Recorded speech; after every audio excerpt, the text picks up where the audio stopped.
नमस्कार, मी डॉक्टर प्रतिभा जोशी, टीम सहजीवन संवादच्या या सत्रामध्ये तुमचं सर्वांचं स्वागत. गेल्या वेळेस आपण जो विषय चर्चेला घेतला होता त्याचं नाव होतं लग्न ही गरज कुणाची, मुलांची का पालकांची. पण आता आमचा जो दुसरा विषय आहे तो असा आहे, जो नेहमी मुलं आम्हाला विचारतात की लग्न करायलाच हवं आहे का. ह्या विषयावर बोलण्यासाठी आम्ही इथे उपस्थित आहोत. माझ्याबरोबर आहेत डॉक्टर मकरंद ठोंबरे, टीम सहजीवन. नमस्कार. मला असं वाटतं आपला मागचा जो काही आपण हे केला होता, सत्र केलं होतं सहजीवन संवादचं, त्यामध्ये आपण लग्नाची गरज ही कुणाची आहे, पालकांची आहे का मुलांची आहे, याविषयी बोललो होतो. पण बऱ्याच वेळेला आपण असं बघतो की आपल्याकडे जी मुलं येतात आपल्या संस्थेमध्ये, तर बऱ्याचदा पालक त्यांनी लग्न करावं म्हणून त्यांना घेऊन आलेली असतात आणि मुलांचा हा प्रश्न असतो की लग्न करायलाच हवं आहे का, खरंच ते इतकं गरजेचं आहे का बरं सगळेजण इतके मागे लागतायत. हे विषय आपण कायम चर्चेला तिथे ऐकतो. बरोबर. याविषयी काय वाटतंय तुम्हाला? नाही, मला असं वाटतं की पालकांच्या अपेक्षा आणि मुलांच्या अपेक्षा आणि वास्तव ह्याच्यामध्ये ती दरी आणि गॅप आहेच पहिल्यापासून. आणि बेसिकली मुलांशी बोलताना हे आढळतं की मुलांना माहिती नाहीये त्यांना लग्न का करायचं, आणि त्याचा मनात वैचारिक भावनिक गोंधळ आहे. आणि लग्न म्हणजे नक्की काय, किंवा लग्नाची कन्सेप्ट नक्की काय आहे, किंवा लग्न संस्था कशी ऑपरेट होते, ह्याविषयी त्यांना क्लॅरिटी नाही आहे. त्यांच्या मनात खूप कन्फ्युजन आहे असं दिसतं, आणि पालकांच्या आणि त्यांच्या अपेक्षा मॅच होत नाहीये.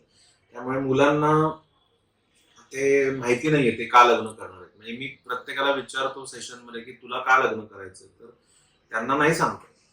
माझ्या दृष्टीने हीच मेक आहे. म्हणजे हे महत्वाचं की मला माहिती पाहिजे की मी लग्न का करतो.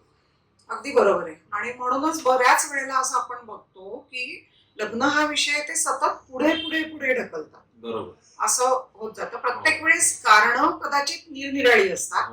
की आर्थिक स्थैर्य अजून कमी आहे, काही वेळेस नोकरीत कुठल्या तरी अजून गोष्टी त्यांना अपेक्षित आहेत, किंवा कदाचित बाहेर देशी जायला लागेल काही दिवसांनी म्हणून नको, बरोबर.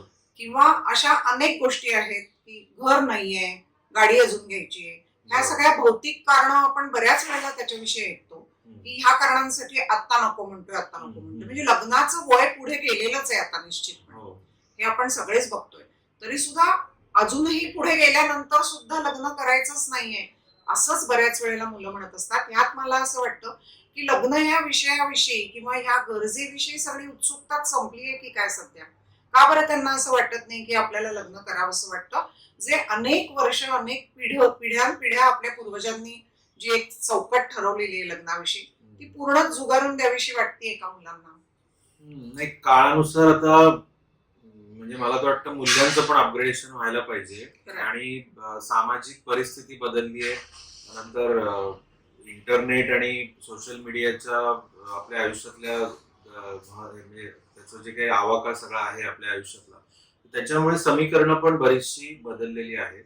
आणि कुतूहल आणि आकर्षण किंवा उत्सुकता त्यामुळे जराशी कमी झालेली आहे.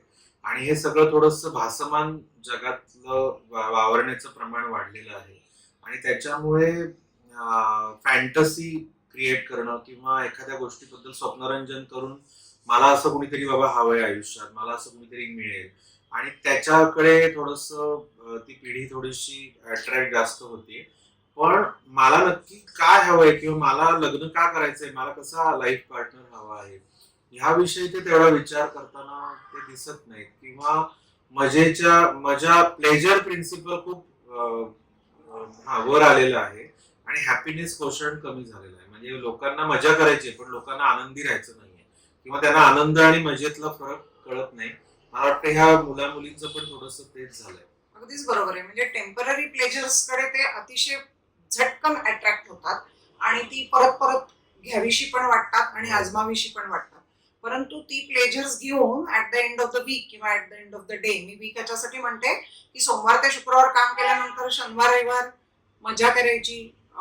कदाचित डेटिंग साईट्सवर जाऊन कोणी आपल्याला गर्लफ्रेंड किंवा बॉयफ्रेंड मिळतोय का बघायचं, पबमध्ये जायचं, दारू प्यायची आणि सेक्शुअल प्लेजर सुद्धा घ्यायची. हा कल सगळ्यांचा वाढतोय. पण जर असं आपण ठरलं तरी पण सोमवारी सकाळी उठल्यानंतर ती व्यक्ती खरंच आनंदी असते का, असा मला प्रश्न पडतो की एवढं सगळं मनासारखं करून की एवढी सगळी सुख मिळवण्याचा प्रयत्न करून ती खरंच आनंदी किंवा समाधानी नसतेच बऱ्याच वेळेला.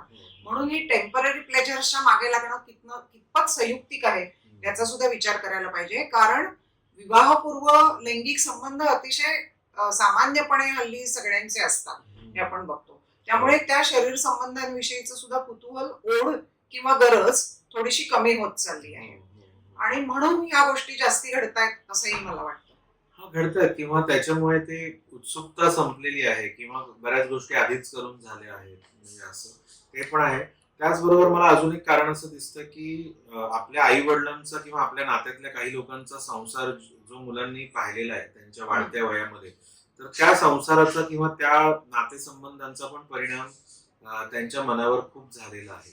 आणि मग त्यातनं लग्न म्हणजे जबाबदाऱ्या, लग्न म्हणजे भांडणं, लग्न म्हणजे कॉम्प्रोमाइज, लग्न म्हणजे ऍडजस्टमेंट, लग्न म्हणजे आर्थिक ओढाताण वगैरे वगैरे, किंवा लग्न म्हणजे काय हॉस्पिटलायझेशन किंवा जबाबदाऱ्या.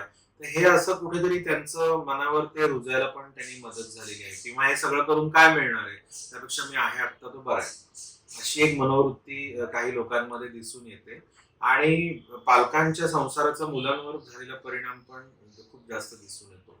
त्यामुळे त्यांना वाटतं की बघूया, किंवा त्यांना ते पुढे ढकलतात, प्रोक्रॅस्टिनेट करतायत. त्यांना कळत नाहीये की आता करायचं का, कधी करायचं का, नंतर करायचं का, करायचंच नाही. खरं मुलींना सुद्धा तुम्ही म्हणता तसं पालकांच्या संसाराचा परिणाम त्यांच्या मनावर असतो. म्हणजे बऱ्याच वेळेला मागच्या पिढीतल्या जर तुम्ही आया बघितल्या तर बऱ्याच वेळा त्या रिसिव्हिंग एंड वर असतात. म्हणजे खूप वेळेला आपण बघतो की नवरा जो असतो हा जास्ती डॉमिनेटिंग असतो आणि त्याच्या सांगण्याप्रमाणे बऱ्याच वेळेला त्यांच्या आया वागलेल्या असतात किंवा त्याप्रमाणे त्यांचं आयुष्य गेलेलं असतं. तर तेच आयुष्य आता नको आमच्या वाट्याला असंही त्यांना वाटत असतं. हाही एक भाग आहे की आधीच्या पिढीचे संसार पाहिल्यामुळे असं वाटतं. आणि दुसरं मला असं वाटतं की जसं तुम्ही म्हणालात की सोशल मीडिया इतका प्रचंड प्रमाणात कार्यरत आहे की बऱ्याच जणांना ती व्हर्च्युअल प्लेजर्स घेऊन अशीच प्लेजर्स आपल्याला पुढे आयुष्यात मिळायला हवीत असा एक आग्रह पण आहे.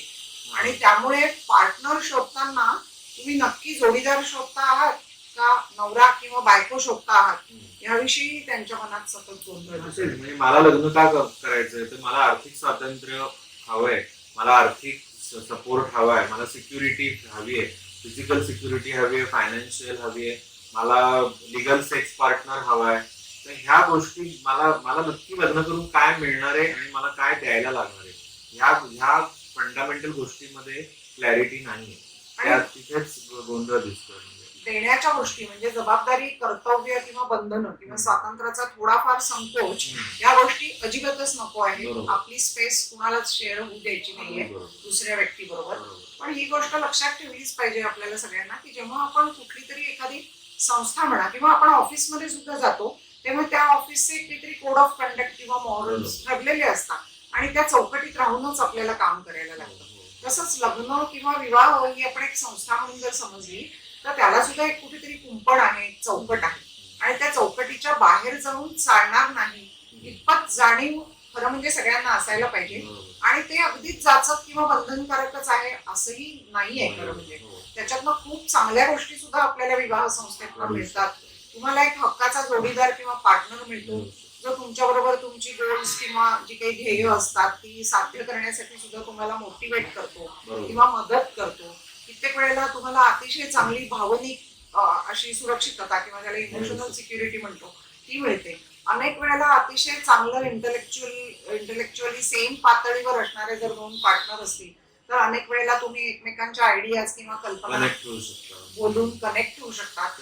तर एक तुमचं दिवसभराचं काम झाल्यानंतर घरी आल्यानंतर जे घर नावाची संकल्पना आहे जिथे तुम्ही टोटली रिलॅक्स होऊ शकता आणि जे तुमचा हक्काचा कोपरा आहे आणि जिथे तुमचा जोडीदार आहे तोही तुम्हाला तिथे साथ द्यायला तयार आहे. पण रिलॅक्स नाही होत आहे या पिढीला, तो प्रश्न आहे. म्हणजे लग्न होत नाही म्हणून स्ट्रेस आहे, लग्न ठरलंय म्हणून स्ट्रेस आहे, लग्न झालंय म्हणून पण स्ट्रेस आहे. म्हणजे हे सगळं जे आहे तर स्ट्रेस हा सगळीकडे कॉमन फॅक्टर आहे. मला तेच वाटतं की त्या पिढीतल्या मुलांशी खूप बोलायला पाहिजे. त्यांच्या वैयक्तिक अपेक्षा, वैयक्तिक डूज अँड डोंट्स जे काय असतील त्याच्यावर त्यांच्याशी मोकळा संवाद साधला पाहिजे. आपण सहजीवनमध्ये अशा अनेक मुलं मुलींचे सेशन्स घेत राहतो. त्याच्यातनं खूप गोष्टी नवीन कळतायत आणि मुला मुलींना पण त्यातनं हा निर्णय घेण्यासाठीची जी क्लॅरिटी आहे ती आपण आपले काउन्सिलर्स त्यामध्ये देत असतात. त्यामुळे हा चांगला म्हणजे मला असं वाटतं ह्या सगळ्याला प्री मॅरिटल काउन्सिलिंग हे अत्यंत महत्वाचं आहे असं मला वाटतं. निर्णय त्यांनीच घ्यायचा आहे, पण तो घेण्यासाठीची जी तिथे जो डोळसपणा हवा आहे किंवा जी निर्णय क्षमता आता दिसून येत नाहीये, ती निर्णय क्षमता आपल्या काउन्सिलर्सच्या मदतीने यायला नक्कीच उपयोग होऊ शकेल असं मला वाटतं. अगदीच म्हणजे मला असं वाटतं प्रत्येकानेच याचा लाभ घेतला पाहिजे. हो. कारण हा जो वैचारिक गोंधळ आहे संपूर्णपणे ह्या पिढीत, तो गोंधळ संपवायला नक्कीच त्यांना एक दिशादर्शक म्हणून काउन्सिलरचा नक्कीच उपयोग होऊ शकेल असं मला वाटतं. आणि प्रत्येकाने तसा विचार करावा.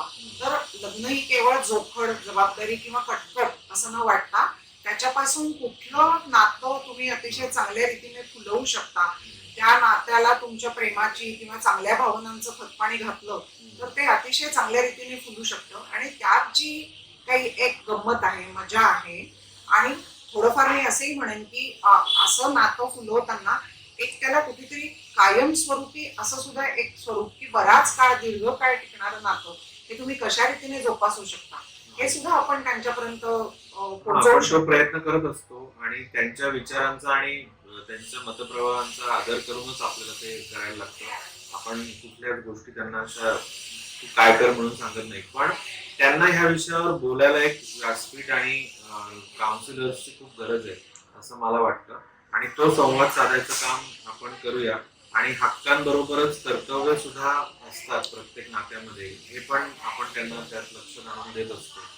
सो आय थिंक म्हणजे हा प्रश्न जरी असला तरी त्यासाठी आपल्याकडे मदत मिळू शकते आणि त्यातनं मार्ग काढण्यासाठी सहजीवनी संस्था नक्कीच कायम तुमच्या बरोबर राहील असं मला वाटतं. अगदीच मलाही वाटतं की आम्ही सगळे काउन्सिलर म्हणून सगळ्याच मुला-मुलींच्या बरोबर ज्यांना विवाह करायचा आहे त्यांच्यासोबत उभं राहायला तयार आहोत. सगळ्यांनी आमच्या संस्थेतून त्याचा जरूर लाभ घ्यावा आणि भेटत राहूया परत असे नवीन नवीन विषय घेऊन याविषयी चर्चा ऐकायला सगळ्यांनाच आवडेल.